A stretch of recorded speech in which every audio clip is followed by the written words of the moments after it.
for joining me on Jamie and the Lion's Gate. I'm A.L. Barker, and today I'm going to share with you a story about, well, it's a cabin in the woods story. It happened about 22 years ago when me and my friends were going on a trip with her family up into the mountains in their family cabin. Before I get started, I wanted to tell you my 9-year-old daughter has written and published her first book. It's called The Slothtastic Party, and it's by Phoebe Barker. And if you have any children who like bedtime stories, I highly recommend this. It is, I can't say enough good things about it. It's amazing. I absolutely love it. All right, now to get into the story. So I was probably about 16 or 17 years old, and my friends had invited me up to come and stay at their family cabin with them. And I love this. I love the outdoors, and I was thrilled to be invited and to be able to go, and I adored her family. They're just wonderful people. And so her sister and I, as friends with both the sisters, and we hop in the car after school and we go back to my place, which was way out in the country. We grab all our stuff. We grab their stuff from their place. So it's kind of dark by the time we get going. And it's pretty far up in the mountains. I'd say we'd probably have about a 2 more hour drive to get to their cabin. And their cabin was up this dirt road, pretty high up on the mountain. There were sheer cliffs at edges of it, giant potholes. It was all gravelly. It was in Idaho, and some of those back mountain roads can get pretty iffy. And typically I didn't worry too much about those roads, used to driving them. Like I said, we're avid outdoors women and spent as much time outside as we could. But this particular night on the drive up there, I just started getting this sinking feeling in my gut, and I slowed the car way down, way down. We were approaching a dry creek/river bed where it was runoff, and you had to drive through it to keep going up to this cabin. And then at that point, I just told my friends, I was like, I'm gonna start taking it really carefully. I have a really bad feeling. I didn't want to hide it from them. Why I didn't want to do that. And they both kind of looked at me and they're like, we have really bad feelings too. And I was like, okay, well, that's a sheer sign. So we take it really, really slow from this point on, and probably takes us about 2.5 hours to get there instead of just the 2 hours. But we get there just fine. Nothing happened on the road, even though we had a bad feeling. We were driving in the dark and the roads were terrible. But we get in there, and I'm thinking I should feel relieved. We've made it. I should feel better.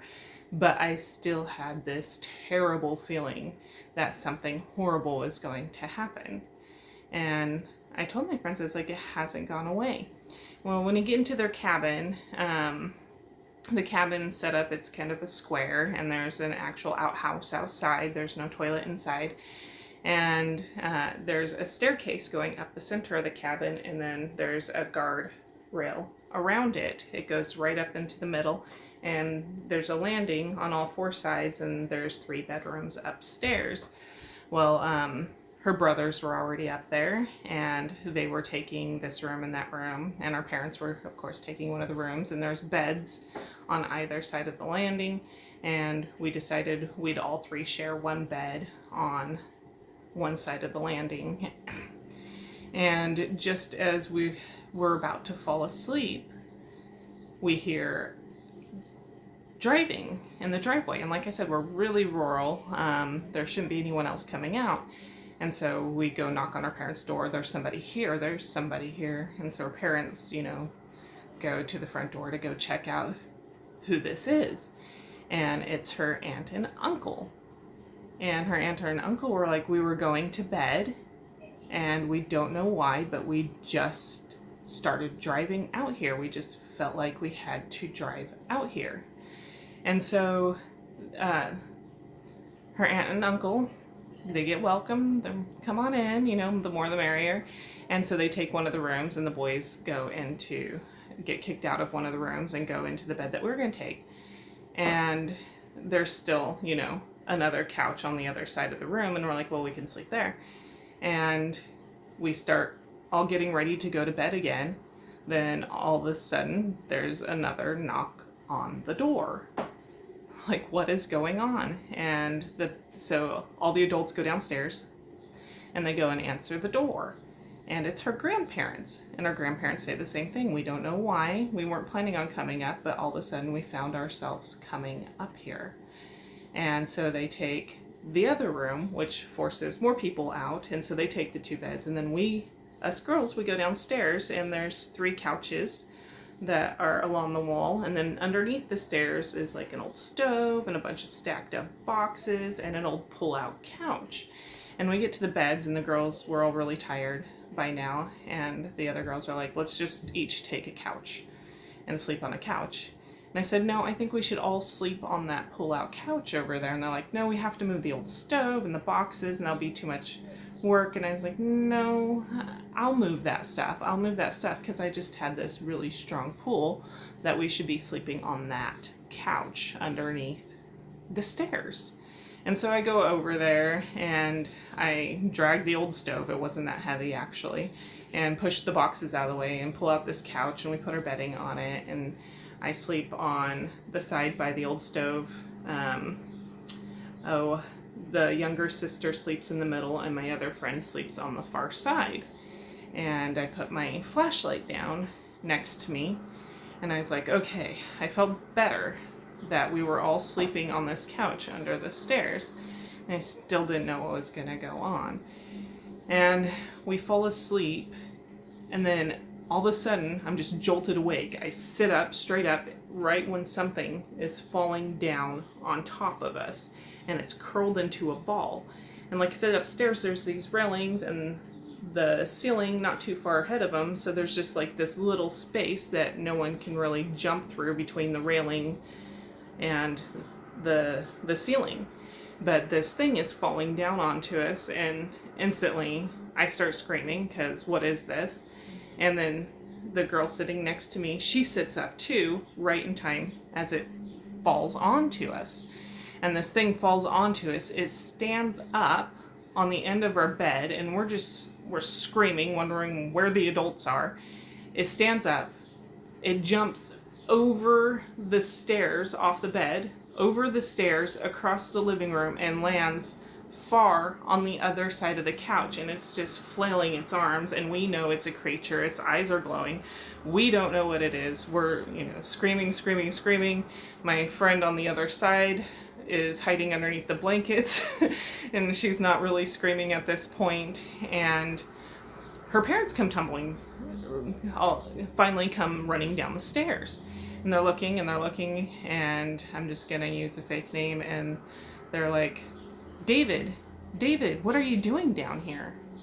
And he's looking around, and all of a sudden he says, I don't know. And it's their little brother.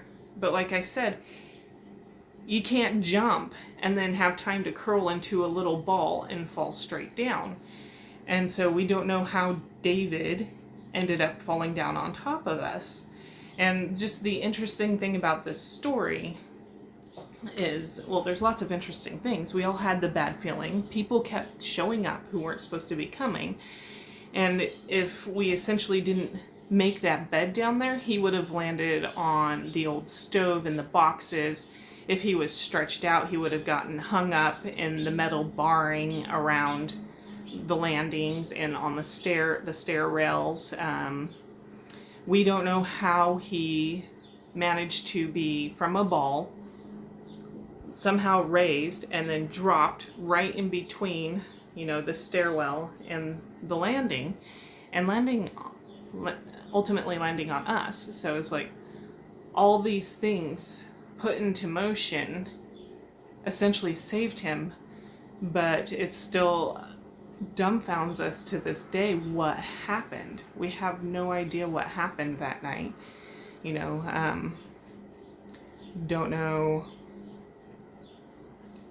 Just don't know. There's no answers, but that's one I consider extremely paranormal situation that happened to me and my friend's family and this boy, because there's just no explanation. Like I said, there's no way for him to jump and then roll into a ball. There's just no time for that. If everything didn't happen exactly how it happened, he would have gotten mangled.